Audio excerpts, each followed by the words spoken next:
back to Wapplewood, everyone. It's the 11th of March as we record this. This Sunday was a bit of an interesting one, but we're not going to be really talking about that much because we have a very special guest. But before that, PapaLlama, anything to say? How's it going, everybody? This is PapaLlama. We're back. This right here is my 20 minutes on the internet once every 2 weeks. I know, it's so exciting. Anyway, our special guest this week, the gifter of relics, the VCMC, Crusader King and Abbot, we have the one and only 5'4" Puerto Rican Pants. Yo, what's up? Woo! So, Pants, relics. I remember back when I was in Parish Hall watching you be like, oh, I need more relics, and laughing at you because you didn't have any relics. What was it? You were emailing random Italian parishes? How was that? Oh, yeah, so I was on the hunt for relics that time, and I had access to one. It was a relic of St. Gerard, a second-class relic. But I was looking for a relic of St. Maria Goretti, and so I figured, why not go to the source, the people who have her remains? So I emailed, several Italian parishes. The first one was the parish where they kept, her remains in full. And then the second one was the Shrine of St. Maria Goretti. Both of them were in Italy, and I got zero response. I mean, zero response. I guess that would be better than getting a response in Italian. Well, Would it be better? I suppose so. But then after that, I decided, well, I'm not going to get a relic of St. Maria Goretti, but I do know that my aunt has a second-class relic of St. Gerard. So I went to her, she found it, and then I touched a few of my items to it. And so I made it into a third-class relic. I ended up with 3.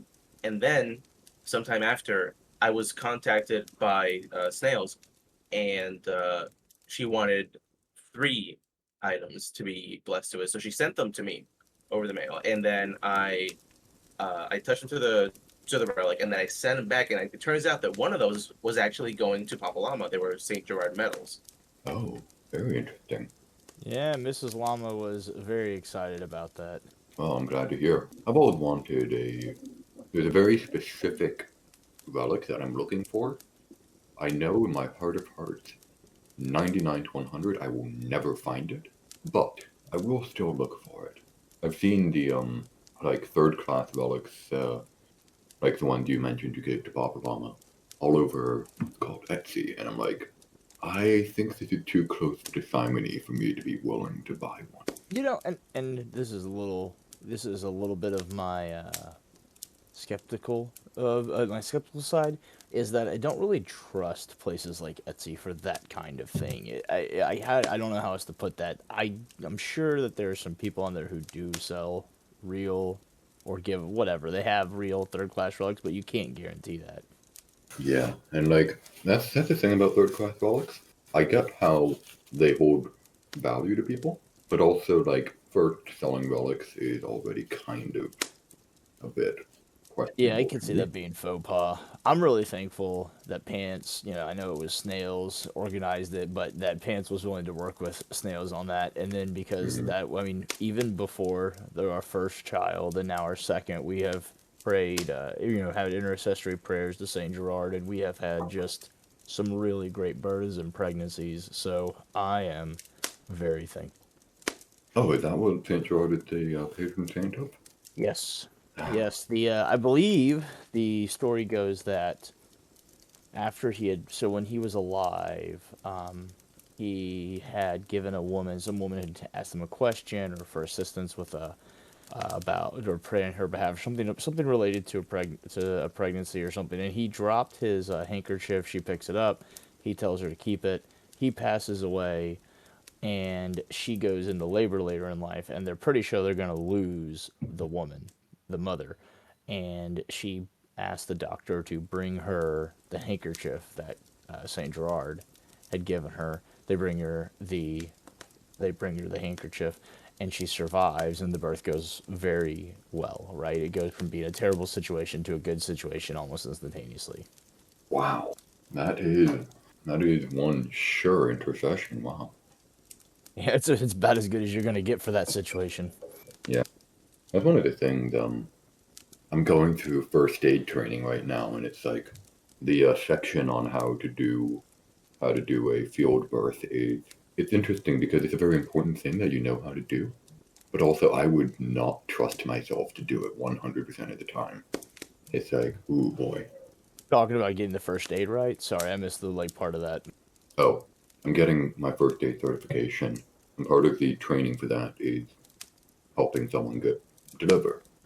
And it's the sort of thing where I'm like, wow, this is terrifyingly important. I mean, so is everything here. It's first aid after all. But this is so unclear. They're like, make sure you support the baby and don't pull it, and it will come out. Don't cut the umbilical cord. That's the doctor's job, and that's basically Yeah. the entirety. And I'm like, That's very true. Yeah, giving birth would definitely be one of them. Like you do that only in an emergency scenario. Do you facilitate that? You know, it's funny. It's funny you bring that up because they asked me, or my wife asked me before the first child. You know, they all ask you if you want to cut the umbilical cord as long as the doctor's holding it. And I said, yeah, sure, I'll do that. You know, that makes sense to me. But then I was like, absolutely not. No, never. I was like, that's what the doctor is for. I'm not trying to catch that thing as it's coming out. I'm not going to be the one responsible for dropping the baby on the way out. Like, this is a terrible idea.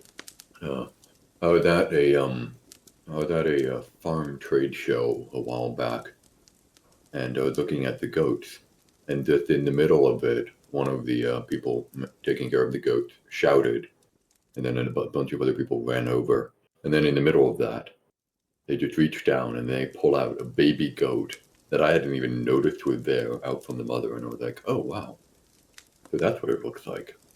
And it was kind of an interesting moment, and I was like, huh, I've never seen that before, and it's remarkably quick and painless for a goat.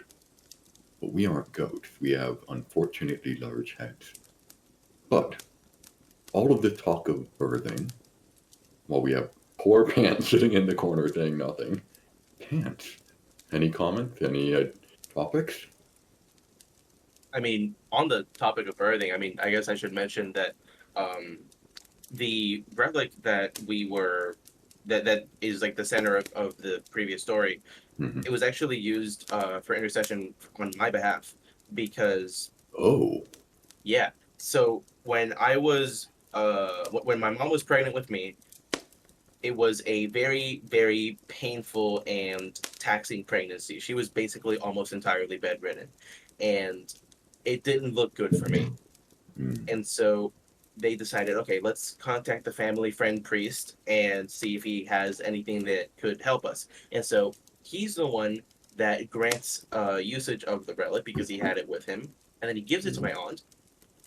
And then uh, afterwards, a long time afterwards, he passes away. But he had never been given back the relic.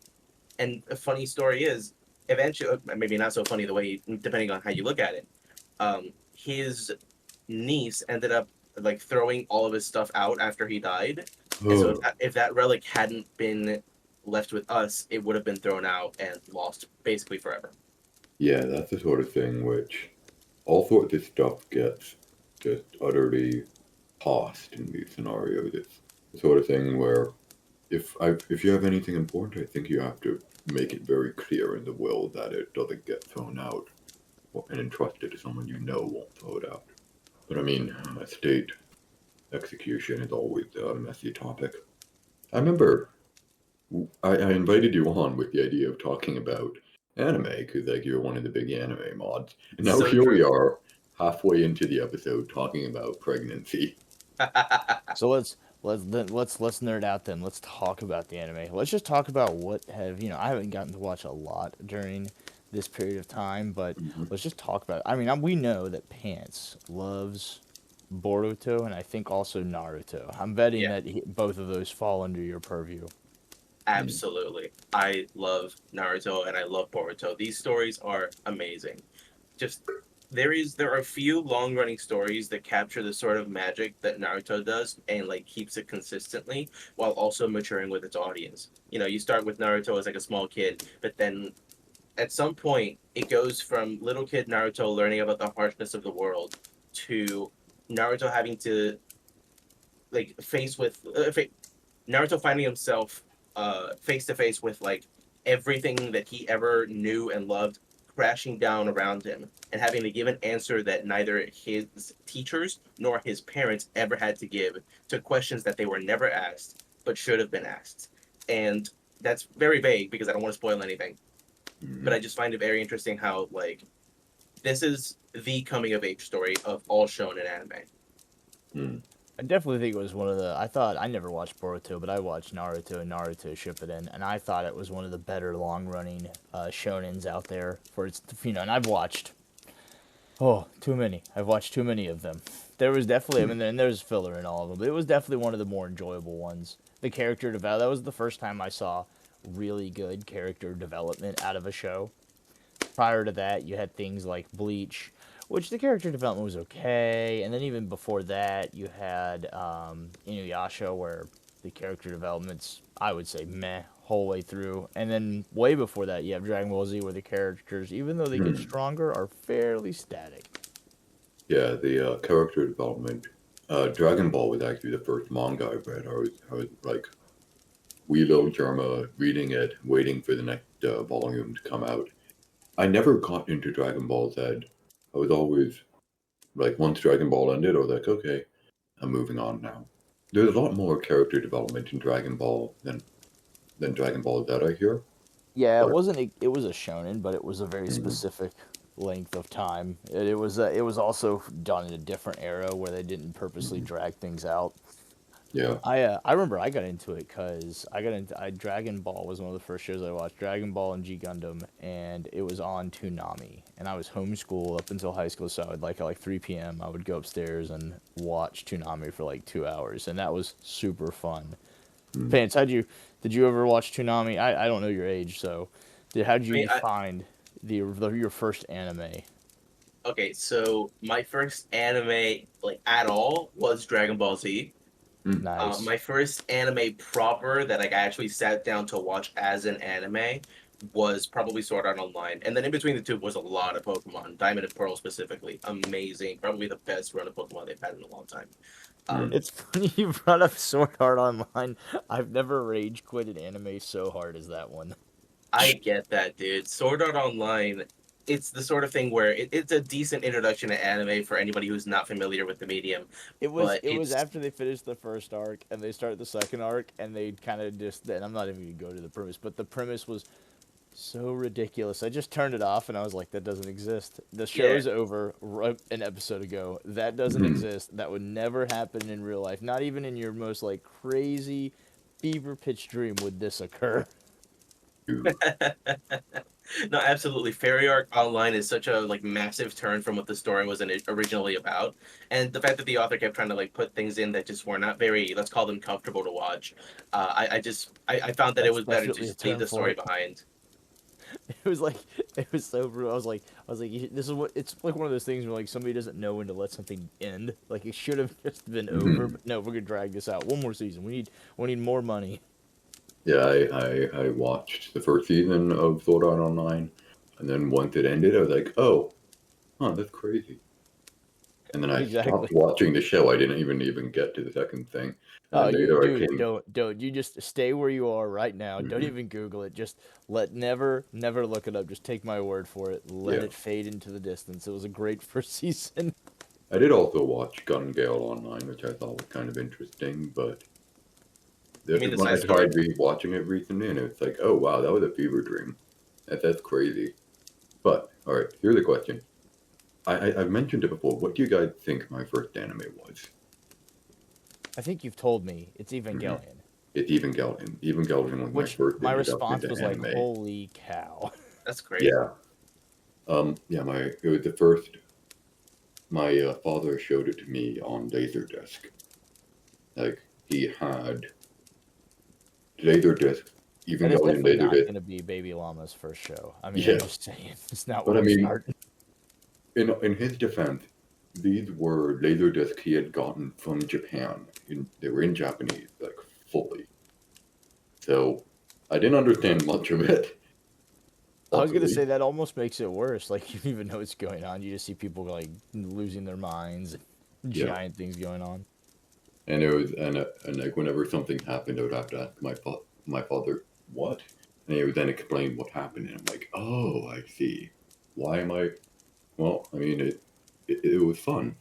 There were big robots. It was anyway. But since then, I've come back and I've rewatched Evangelion a few times, and it's oh boy, is it messed up.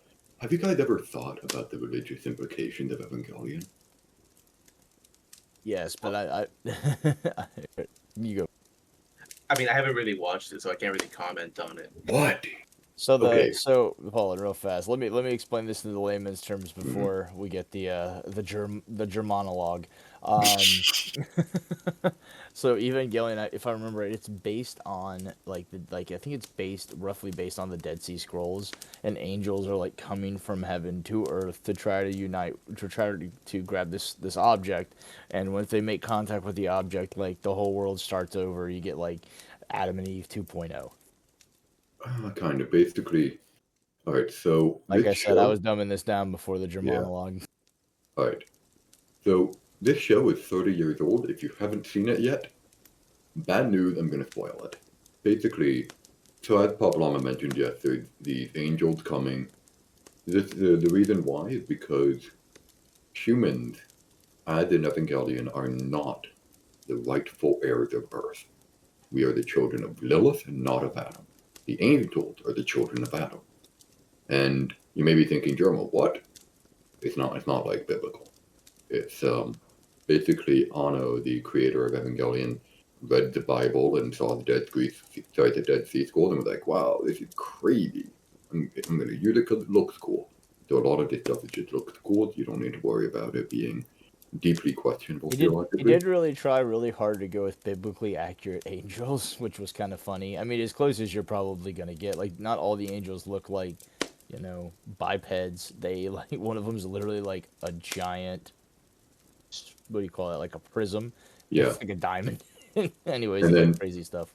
yeah, and then one of the angels is just a guy. It's weird, but the thing, but basically, there's this group called Seal, which is German for soul, and their entire thing is that they want to end the world. And they want to end the world because they found the Dead Sea Scrolls, and they're like, wow, this is crazy. But instead of letting the angels end the world, we're going to end the world first. And when we do that, we're going to, this is called the human instrumentality. We're going to make everyone into one person in a sea of orange Fanta. And when we do this, we will become God. And you may be thinking, Jermo, what? Yeah, it's insane. But the issue is that they are right.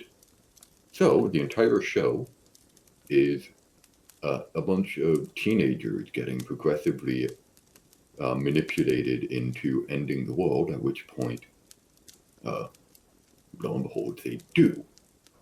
And I was watching this, and I'm like, wow. Seal reminds me of someone.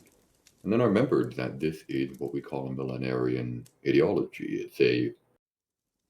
You'll see this a lot in American Protestant circles, the idea of bringing the end of the world forward, which then leads to the question of, well, is it wrong to trigger the apocalypse? But then I worry we're starting to swerve into a bit of a weird tangent. And it's just a sort of show where all of this just messes with you. And then this is just a show. There's an end of Evangelion, which has a different ending. And then there's the rebuilds, which all have different endings. And it's insanity. It's an amazing series. I will warn the children listening to this. There's about like 40 fan theories about whether or not they're even like the same show, like the different endings. Yeah. There's a lot of theories about whether they're technically different timelines and whether Shinji and Asuka are just like repetitively restarting in Adam and Eve. Like it gets all over the place. It's pretty intense. Now I do think it gets a lot. It can get pretty esoteric for some people. I don't know how. I haven't gone back and watched the show in a long time. I wonder if it stood the test of time. There are some shows that you can go back and watch, and you're like, "Oh, this is still fun." There are some that you can't. Like a great example, growing up, Gundam Wing, fantastic show. Tried to watch it a few years back, immediately turned it off after like 3 episodes. I was like, "Never mind, this was bad." I don't know what I was thinking. No, Evangelion's definitely the former, but just gonna quickly make sure someone said this. Evangelion is a more mature show which deals with mature themes. A lot of people die. There's a lot of blood. Don't watch it, children listening to this. Of which I don't know how many there are, but just warning, so I don't get an angry comment from a parent who goes, "Oh, you told my son to watch Evangelion, and now he's crying in the corner." Jerma, that was good. Pants, what show doesn't stand the test of time for you? What show doesn't? Yeah, what show? Yeah. What? How about both? What show does and what show doesn't? And you're not Oh, allowed to okay. use Naruto. That's I'm not a allowed to use given. Naruto. Okay, that's fine. So, for those that don't stand the test of time, I would say it's probably like most most of the runtime of any Pokemon season just doesn't. You can't watch it because it feels like filler. It feels like you're wasting time until the next gym battle, or you're wasting time until the next important fight, or you're wasting time until the next important plot beat. It just feels like Pokemon feels like you're wasting a lot of time. And unfortunately, it seems that nobody's developed a filler list for any Pokemon season, so I can't really touch it again. I don't think it stands the test of time, with the exception of like very small portions of the show, probably around like 10% of the entire runtime. As for something that does stand the test of time, I'd probably say that. I mean, do I need to name something old? It doesn't necessarily need It to doesn't be need to old. be too old, but it would definitely have to be something that was like made in a, I don't want to say different era, but not one of the modern shows. Okay, More that's than fair. 5 years old, maybe more than 10. More than 5 years old, more than okay. So I would say I would give two candidates. One of them is currently ongoing, and the other one, the manga is done, but the anime is being recently adapted. So the first one would be Vinland Saga. The manga is still ongoing, but the first two seasons, alongside the contents for season 3 and 4, um, it is incredible. It really does feel like you're reading an epic, but you're also reading something that will be enjoyed for generations to come. I can't give much details other than this story really does feel like it is created for epic proportions, but it also understands the nuances of storytelling and character writing on like the deepest level. As for the second example, it would be Seven Seeds. Seven Seeds is in a bit of a rough spot because it's being adapted, I believe, by Netflix, and they are taking forever to adapt the series. It's got two seasons now, but the manga's old, and the content of the story basically it's about like the end of the world, and a bunch of young adults and maybe a couple teenagers, if I'm remembering right, are like preserved in a sort of like cryo sleep type thing, and they're split off into separate groups that are awakened at different times after the apocalypse. And it's a story about like flawed people surviving and trying to reestablish some sense of normalcy. And the way that the story plays out, it's really not only entertaining, but it's also like really compelling. The drama is incredible, the writing is incredible, and just like the setting, everything about it is just thoroughly enjoyable. But unfortunately, it's only being adapted recently, so it can't be enjoyed by people who, maybe dropped anime like after, like 20 years ago or something. That's cool. So, and here's a good predictor. If we keep this going long enough, here's a good question. So, like Vinland Saga, the Vinland Saga, you're not. It sounds like you're not stating that it hasn't stood the test of time. Something that's not finished can't stand the test of time, but it can. That's a show that probably could stand the test of time. So, Yeah. like, I would say a show that stood the test of time is Naoki Urasawa's Monster, right? It ended Ooh. 8 to 10 years ago, but maybe even longer than that. But it is a fantastic watch. Rewatched it with Mrs. Llama recently, and it was as good as it was the first time. Yeah, I'm considering watching it lately. Something I It's didn't got my all time. realize. Have you ever watched it? No. Oh man, dude, it's your kind of show. That is your kind of show. You would love the intrigue, the Mm, mystery, the detective feel to it, and the fact that like every episode, there's almost every episode there's a new side character, or every ooh. small arc, and the arcs are 2 to 3 episodes usually. There's a new side character, and all the side characters are so well developed. Speaking of undeveloped, I realized actually during this conversation, um, My Hero Academia, that's been running since 2013. It's like 11 years old now. I know. I just Miss Lama and I caught up to it like at the end of last year. Yeah. I've been following. It's the only fun shonen I've watched in a while that I've really liked. So I know it's gotten like a bad rap because it is definitely kind of juvenile. Like it's very innocent to to a certain point, but I enjoy it. It's really crazy because I've been following both it and Jujutsu Kaisen. So I read a. They're both in like their final arcs. So I read Jujutsu Kaisen, and then it's just the most soul crushing thing ever. And then I go see Midoriya fighting the same guy for the last 2 years. It's such a shonen trope to have like your totally OP characters and everybody else is just a secondary character despite their best efforts. I mean, that's the thing I do like about My Hero is that they are actually the secondary characters are doing stuff.